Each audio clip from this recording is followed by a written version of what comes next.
It's a calling that families don't take lightly. With the critical need for foster care families in the state, some have answered that call. But it came at a cost for one family who feels the system as a whole needs to do better. They're just rambunctious and loud and very happy. And having an adopted sister himself, William Rodriguez and his wife always felt a calling to help children in the foster care system. In December of 2022, Rodriguez and his wife received a call that would change their lives forever. They ended up taking in 4 children. Everyone involved decided it was in the children's best interest to separate the older 2 due to behavior issues, so the Rodriguez family kept the 2 young boys. And it seemed like, you loved them and treated them like your own.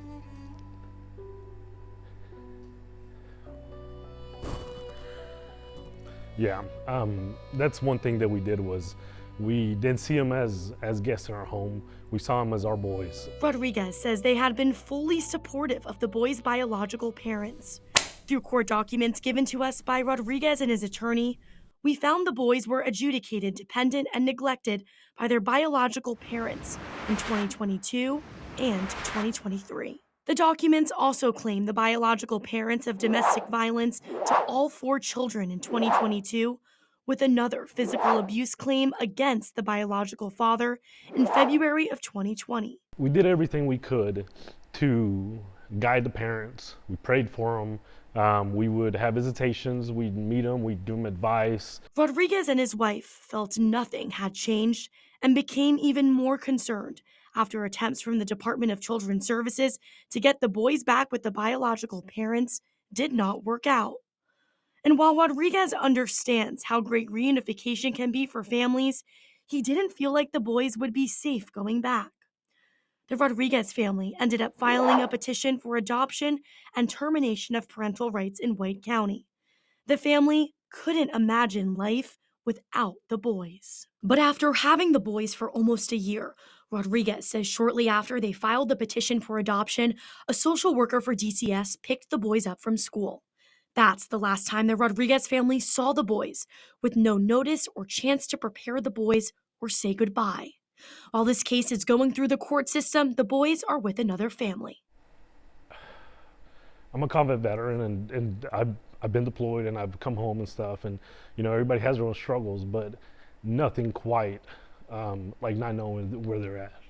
So why is he sharing his story?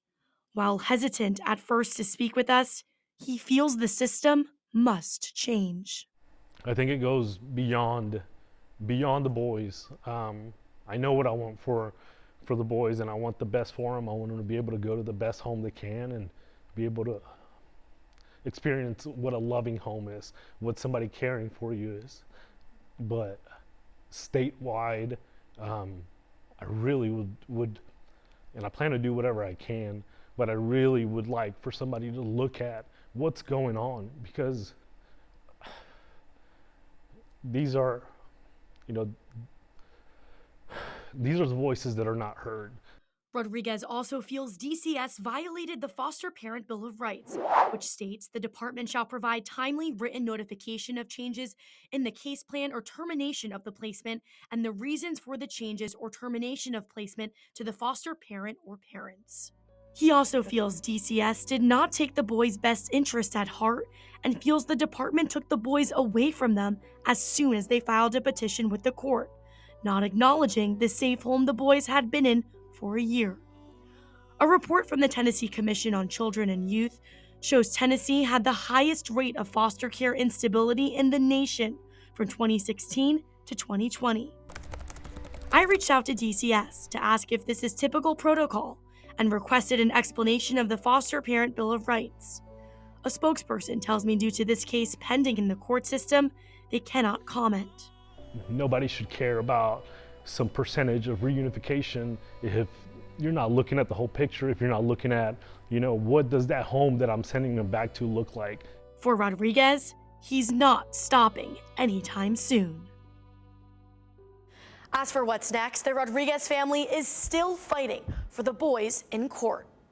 Reporting in the studio, I'm Amanda Chin, Fox 17 News, your Code Red station.